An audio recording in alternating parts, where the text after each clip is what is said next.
Hi, let me introduce you to Slice Slide In. This is a lower third animator that lets you build your lower thirds and animate them. When I put it on auto, it will slide in and slide out.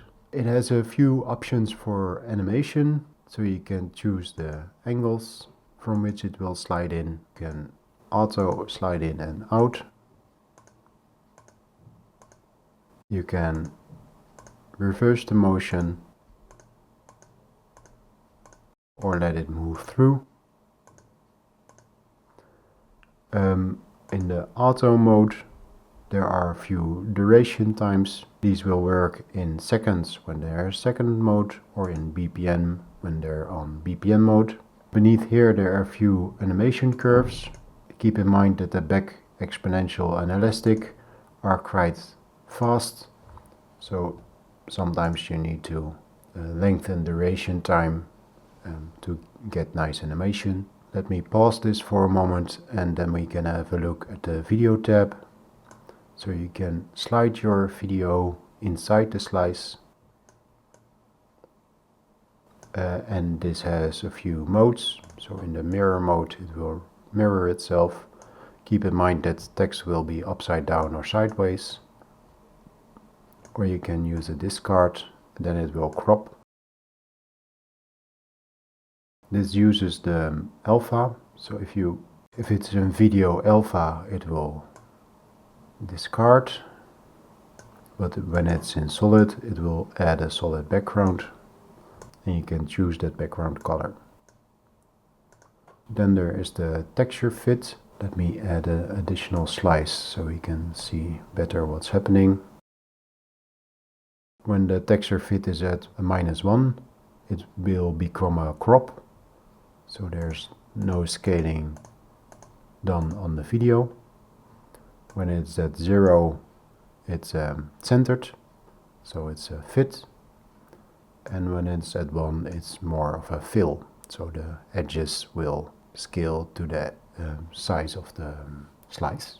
So depending on how you build up your lower thirds, here there are 3 scaling options. In the geometry tab you can add your slices. So these are the slices you build in your advanced mapper.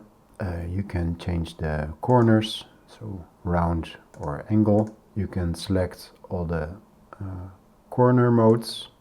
So in the vector mode it will take the slide mode you selected on the top here. Let's slow it down a bit so you can see.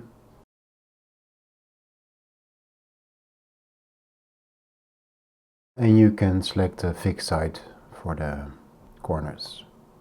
Then there are some options for the looks. So we have a edge, and this can be a solid and it will take the top color, or a gradient and then it will use the 2 colors. You can shift this gradient. You can select its angle and you can repeat it. So cycles is like cloning. And then there are options for the shadow. So we have a drop shadow beneath the slice. You can change its angle. And there's an inner shadow here. And you can choose its opacity. Beneath here there are a few render options. So you can select the anti-aliasing for the corners, the resolution of the shadow, the options for the alpha. So when you use a video with alpha, this also applies. And when using the video's alpha for the edges, you can see that the edges are rendered around the alpha of the video. You have a very soft alpha. This will get a bit funky. That is something to keep in mind. I hope you like this plugin. Try it before you buy it and have fun.